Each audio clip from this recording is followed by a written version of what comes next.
Работници ги менува расипаните светилки.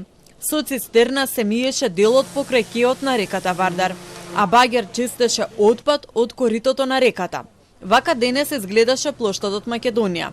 Голем број граѓани кои беа тргнати во извршување на врските, застанаа за да погледнат како се чисти. Очекуваат градот редовно да се чисти и понатаму. Ова сега не сум го видел вака многу одамна. Цистерна не сум видел по улица да пројде да ги прска улиците. Сега е гледам цистерна, децава не знаат што е цистерна. Добро е сега, вака ако продолжи вака. Презадоволни сме, така треба и да продолжи. Како беше до сега градот, каков е сега? Некоја кратка споредба може ли да направите? Има премногу разлика претходно и сега. Значи, сега е стварно, па има едно 4 години, 5 не се чистеше. Направивме и обиколка низ повеќе скопски општини за да ја провериме состојбата со сметот. Ги посетивме општините Карпош, Кисела Вода и Аеродром. И состојбата секаде беше иста. Дел од контейнерите беа празни и чисти, но имаше и такви кои беа преполни.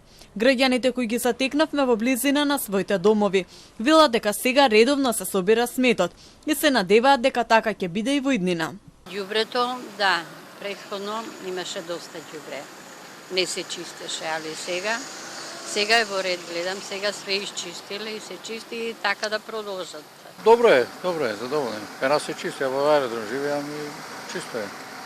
Околу 30 вработени од јавното предпријатие Комунална хигиена, кои биле примени пред 3 месеци, а не доаѓале на работа, се отпуштени.